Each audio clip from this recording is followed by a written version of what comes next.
My goal today is to answer the question, or help you answer the question, that often comes up after a well owner tests their water and finds that there's a contaminant in it. And the question is, now what? And I had the privilege of being at this conference 2 years ago where that now what question came up pretty often from the people that were up on the podium.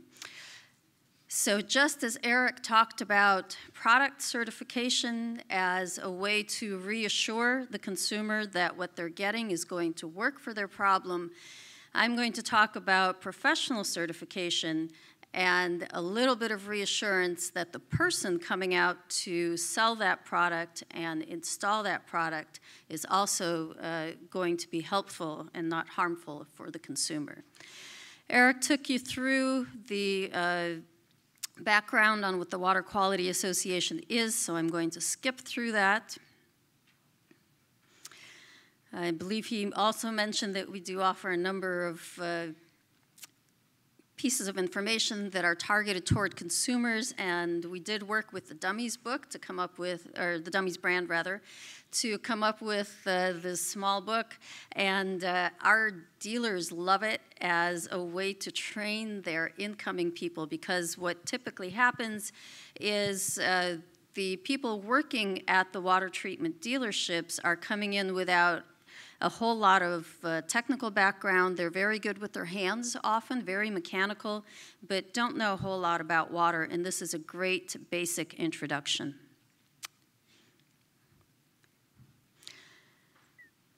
Our focus in education is to make sure that we are supporting the goals of the industry, and that includes making sure that our industry members are maintaining high professional and ethical standards. While there is quite a bit of education on water treatment in colleges and vocational schools, all of that is focused either on environmental science or it's focused on maintaining large municipal water treatment systems. POU, point of entry water treatment, is its own beast. And in fact, in the industry, we have a number of job roles that are interacting with the consumer. There is the sales process, and really the goal of the sales process as far as WQA is concerned is to make sure that the salesperson is collecting all of the necessary information that will be needed to properly design the treatment solution. We want to make sure that our installers are following local codes as well as manufacturer recommendations for best practices in properly installing and setting the water treatment systems, and then that system is getting maintained as well. Because as you all know, getting the system in is only half the battle. Making sure that it's maintained properly is what's going to keep it protecting the consumer. Our professional certification program's been around for over 40 years, since 1977, and the professional titles are all focused on those various job roles that I went over. So the certification covers applications from a simple under-the-sink carbon filter out to ultra-pure water for pharmaceuticals. So the training can run that entire gamut.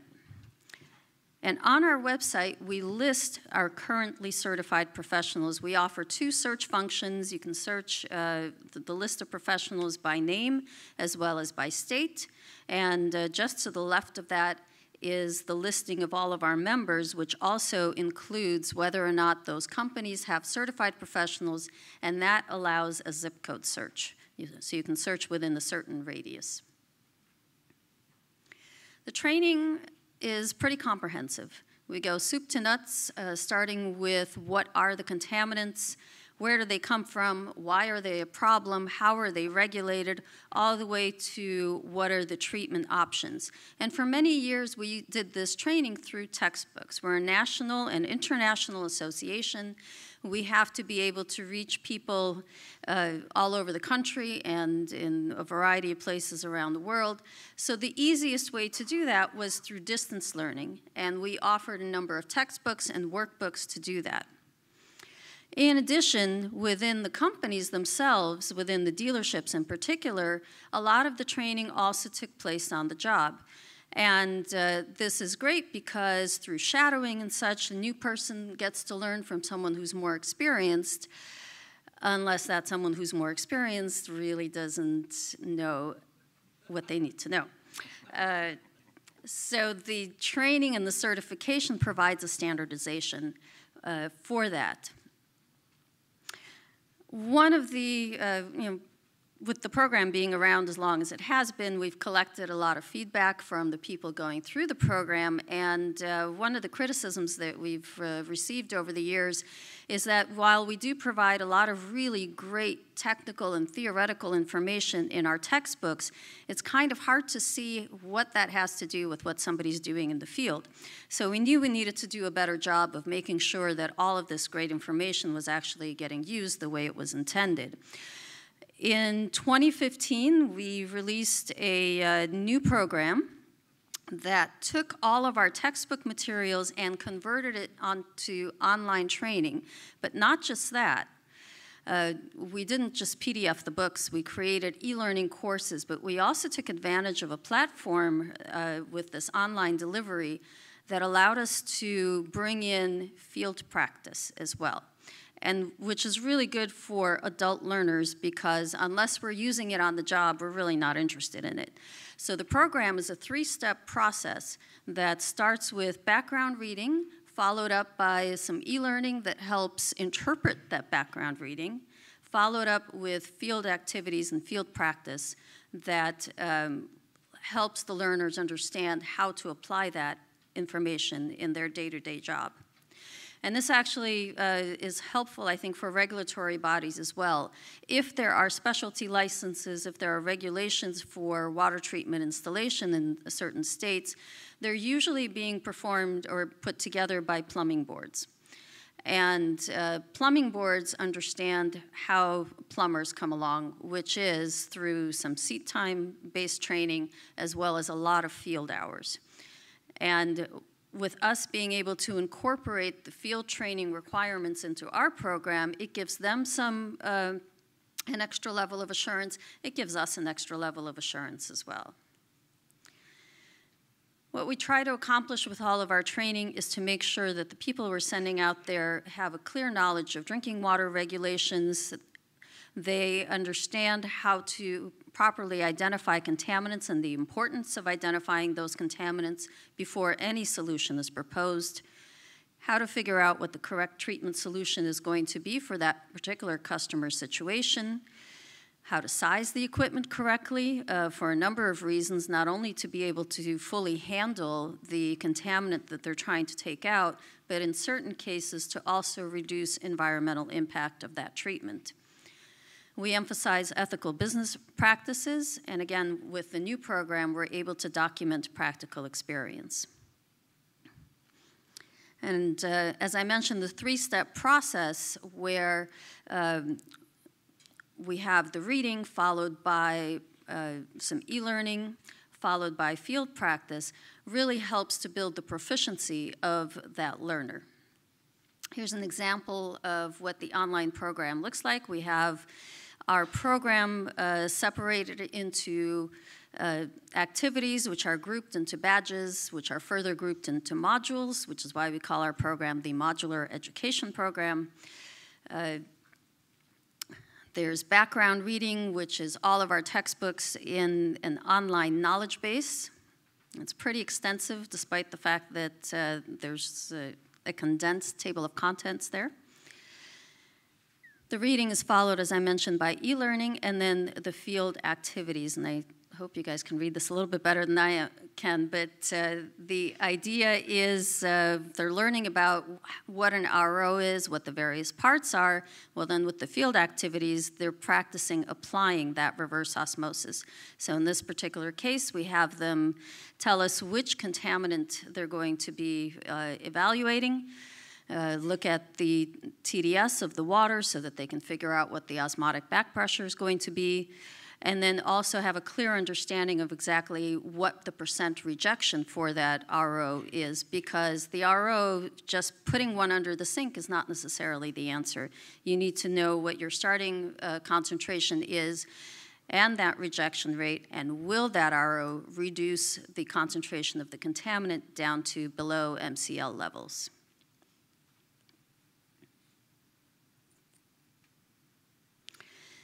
We also saw a need for cross-training all of the various job roles. As I mentioned, the goal for us with the sales training is to make sure that the salesperson is collecting sufficient information so that the right system can be designed, but also so that the installer is able to perform a smooth installation. So for example, with all of with the softeners and backwashable filters, we need to have a drain. We need to have a drain for that waste to go into. So it's the salesperson's job to make sure that there's a drain there and that it can hold sufficient volume so that when the installer comes on site, the installer's not stuck explaining to the customer why they have to install a new drain along with everything else that's going on. Our program is broken up into 3 tiers. We start with the basics and we build on that. So we have this, what we call general education, which is the basics and fundamentals module. Everybody goes through those 2 modules regardless of what their job role is. And then the next step is to get into that major with the various cores. And I thought you might be interested in seeing what types of topics we cover in our training. So with the basics, we do an introduction to the contaminants. We focus pretty heavily on the drinking water regulations. We want our members to understand what a consumer confidence report is, because they do like to talk to customers that are on municipal water as well. We want them to be able to talk intelligently about what the regulations cover and what they don't cover without scaring the customer. So part of the basics is also our code of ethics. In the fundamentals, we get into sizing the various treatment technologies. We look at how a distribution system operates, understanding pressure losses, et cetera, because if somebody's putting in a whole bunch of point of entry equipment, we do want that shower on the 2nd floor to still work appropriately. And then in the core, which is the specialization based on the particular line of work and the particular certification that's being pursued. With sales, again, the goal is to make sure that they're collecting sufficient information. The design, which leads into our certified water specialist, gets into practice of designing treatment trains for problem water contaminants, and a lot of the problem water contaminants are the health hazards that can be taken out at the point of entry. Installation is installation, so it looks at best practices that manufacturers recommend for example, what is the allowable pressure range for a particular unit, what is the pH range that unit works within, what is the temperature range, how do you correctly sequence the technologies that go into a treatment train, and how do you make sure that the installation is done safely, such that there's an air gap for any waste lines and so on. And then the service technician, we want them to be able to understand what is the underlying problem with the existing system anytime they go out. We don't want them out there simply replacing parts. We want them to be able to fix what the actual root cause is. We also offer a Master Water Specialist certification. The training is our advanced design module. It gets into advanced water chemistry. It starts getting into custom equipment configurations, and that means figuring out what the size of the particular treatment tank needs to be based on the media that's in there. It's understanding empty bed contact times and so on to make sure that a sufficient amount of media, sufficient amount of contact time is provided to take out the equipment. And with this particular certification, there's also a requirement of 5 years of experience handling problem water applications. And I've been talking about the field experience, and I showed you one of those examples where the student actually got to choose which contaminant they were going to address and so on, and somebody's got to review all of this. And unfortunately, at WQA, I don't have a large enough staff, nor do we have the expertise to do all of those reviews. So we do know that in our industry, we have quite a few well-experienced and very knowledgeable people that work at the various dealerships. So we ask our learners to select a more experienced person to review all of those hands-on activities. And the great advantage here for the learner is that because the dealers tend to be very regional, they get to learn about their specific water chemistry. They get to work with their customer situations. It really makes very little sense for a dealer who's operating in the Northeast with the low pH and almost no hardness to have to learn how to handle a situation that might be more appropriate for Southwest Texas. This is not an easy program. It's not a short program. This is still self-paced distance learning. The people going through it work full-time. It's very difficult for them to find additional time to do the training. We recommend trying to spend at least 3 to 4 hours a week on it. And at that rate, it can take anywhere from 9 months to over a year for them to get through basics and all the way up through the core.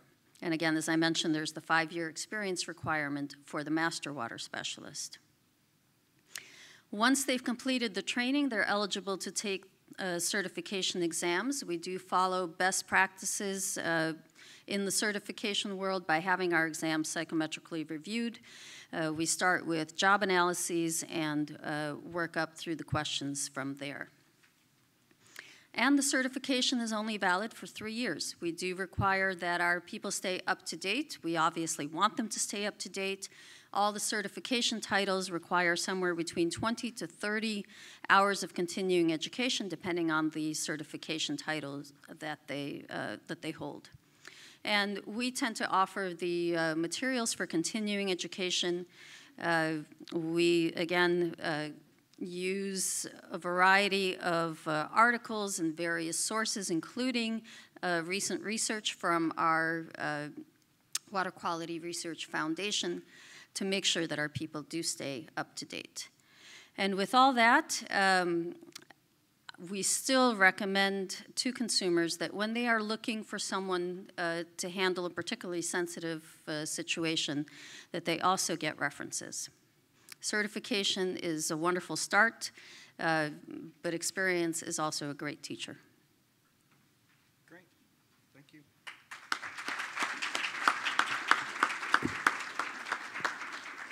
Okay, we do have a few questions.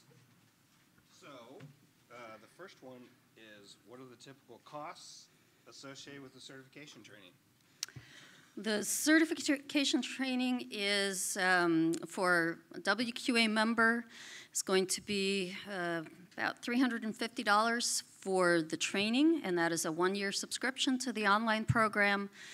Plus the exam is about $200, and then recertification costs, it's $150 every 3 years. So it's not outrageous. In fact, I have talked to a number of other programs that make us look extremely inexpensive by comparison.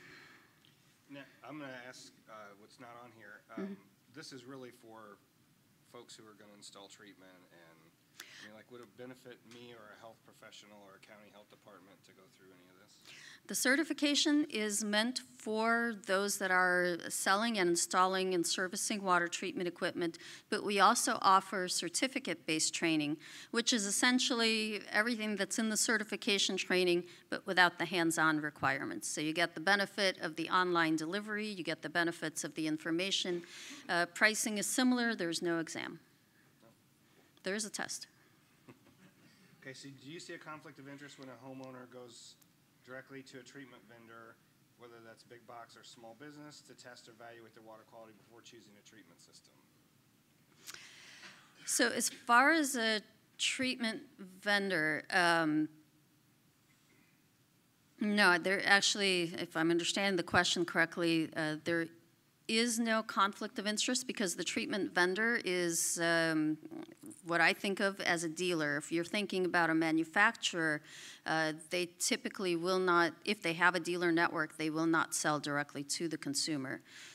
I think this means if I'm the person trying to sell you the equipment, if I come out and take your water sample, is that a conflict? And there can be conflict of interest there. But So, okay, so if I'm the vendor and I want to test your water for you, this is why we offer certification, because we teach them what they should be testing for. There's a significant amount of time dedicated to which contaminants can be tested for in the field, which should be tested for in the laboratory, and which require a certified laboratory. so, and I would add to that, that at least, you know, all the things Tanya said today, getting references, and they're trying to improve the system, so to speak, so it is a process, which are the words you use.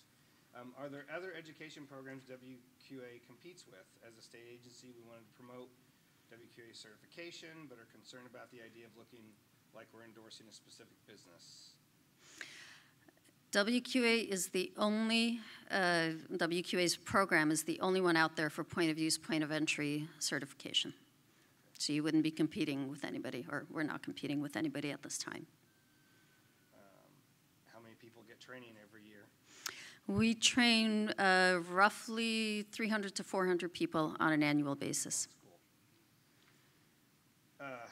That's leading, I was going to ask the same question, basically. Which module would you recommend for a technical assistance provider who works with private well owners? So again, I would direct you to our certificate program. It's online. We've had people complete that, within about 3 months because, again, they have a full-time job. Does WQA actively recruit treatment specialists to participate? We have a problem with only 12 in our state. We certainly market to them and remind them the importance of certification. We also talk about the fact that they, as a business owner, need to make an investment in their business by training their people properly. And I would say it's not that much different than being a master well driller. You have a little more assurance if you have a driller who's a master well driller that you're getting someone who's more professional, willing to take those extra steps, all that sort of thing. So I've seen treatment systems with cartridge filters in front of units. Is this taught to protect systems from debris? As well as well drillers, we often find these are restricted and causing problems. So it depends on what's in the water, it depends on which unit. But yes, in certain cases, you may need a sediment filter in front of a softener to make sure that that softener is not getting clogged up. Or UV. Or the UV. Yeah. All right. Thank you. All right. Good job.